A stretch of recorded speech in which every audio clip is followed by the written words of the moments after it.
Hey everyone, in this video, I will show you how to get new users on Temu. But before we start, make sure to follow the video till the end and subscribe to the channel.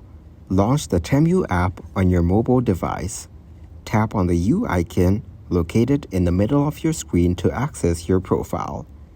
Look for the option labeled Earn Credit and Free Gifts and tap on it.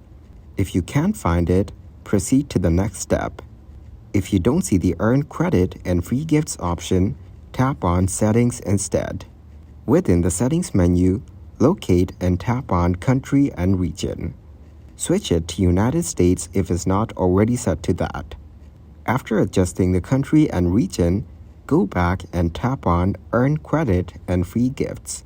Select the offer or program that you want to use to attract new users. This could be a referral program or another promotional offer. Once you've selected the offer, you will typically have the option to refer friends and earn rewards. Tap on Start to begin the referral process. Tap on Refer New App User and then select Copy Code to get your referral code. This code can be shared with your friends to encourage them to join Temu. Thanks for watching. Make sure to like and subscribe.